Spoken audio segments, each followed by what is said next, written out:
So God had a dilemma. He gave humans the rules. This is what you need to do to be reunited with me, the law. And none of them could do it. The whole purpose of Adam and Eve was to make babies, to populate the earth with human beings who could obey God and be in God's presence. Well, it wasn't happening. It wasn't working. No one was good. No one was good. So God, because He loves us, and because He wants a human family, because He wants to populate heaven, and that was the choice from the beginning, He decided that He had to intervene. He had to do something to break the stronghold of evil on the hearts of all men and women on the earth. He needed to intervene. He needed a rescue mission. The law did not save us from evil. The law did not help us reunite with God. What the law did was hold up a mirror and show us how desperately evil we are. We are evil. All human beings are evil. Mother Teresa is evil. Gandhi is evil. Everybody, all these people who are held up as these wonderful, perfect people, they are not. They are all evil. Now, what was God going to do?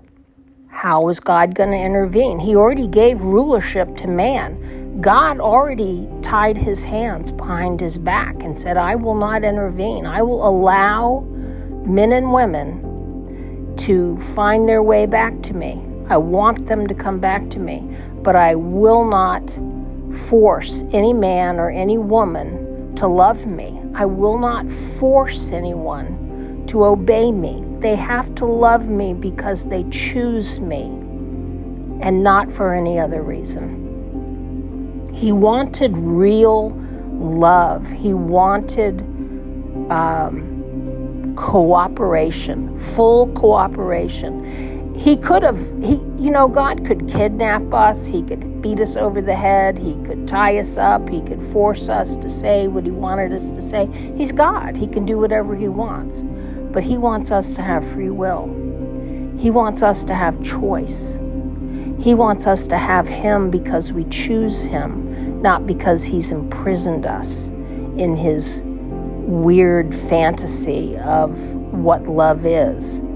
No, God is perfect. God is perfection. God is holy. What He offers us is pure love, pure happiness. That's what He's offering us. But we don't recognize it. We don't see it. We see rules to follow. We see judgment. We see God's wrath. Okay, so let's go back. So what did God do? His hands were tied. What can He do? He can't force people to love Him. What can He do? For God so loved the world, the filthy, fallen, evil world.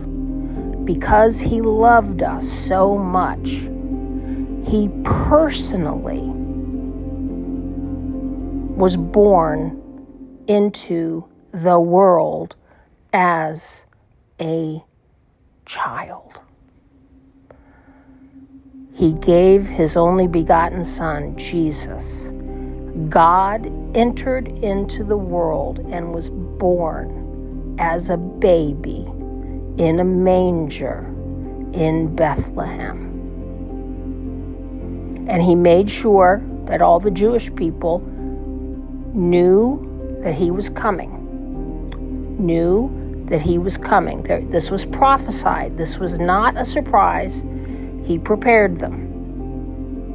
He came, he was born as a baby to an unmarried couple that had no money. He was born basically in a barn. He was not the son of a king. He was not the son of a wealthy man born in a mansion. He was born in a barn, in a manger, with animals. He had no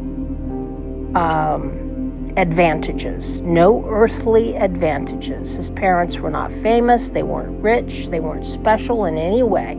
He was just an ordinary, poor baby born to an ordinary couple who actually, it was even shameful because Mary was pregnant and she claimed she had never had sexual relations with anyone. No, so there's a big problem right there. I don't believe you. Well, okay, don't believe me. You are not required to believe what God tells you, but he'll tell you anyway because he wants to reach your heart.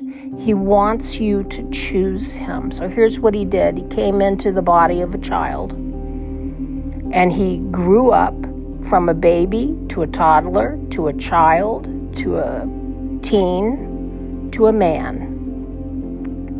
In his entire life as Jesus, he never sinned. He is the only person on the planet who has never sinned. Well, that's impossible. No, it's not. It's not impossible. It is not impossible for Jesus.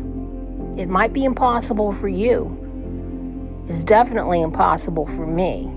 But it was not impossible for Jesus. Why? Because Jesus never had a wicked heart. Jesus knows God. Jesus is God. Jesus is the Son of God. So you've got God in heaven, separate and apart from us, because he is perfect and holy and cannot coexist with sinful man. And then you've got God the Son born into this world. Why? 2 reasons. Number 1 was to teach us things that we didn't understand, give us many more lessons than what the Jewish people had, show us a walking person living in the earth, fulfilling all the laws of the Jewish people. He perfectly fulfilled all of Jewish law. He did not sin. He didn't do it publicly. He didn't do it privately. He never sinned. There was no secret to find out about Jesus. He never had a wife. He never had a girlfriend. He never had sexual relations. He never had children. And so when you hear people saying that Jesus did all these things, those are lies. Those are lies. Jesus, it was God. He was the Savior of the Jewish people. But the Jewish people rejected him. Why? Because they have choice. They have choice. Now, some Jewish people accepted Jesus and they became the first Christians, the first Christ followers.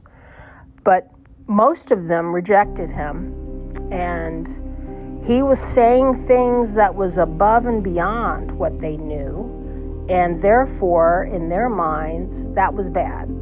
If you know more than I know, that's bad, and I'm afraid of you, and I'm afraid that you're turning my religion up on its head, and you're creating problems for me, and my life is this way, and you want to turn my life into something else.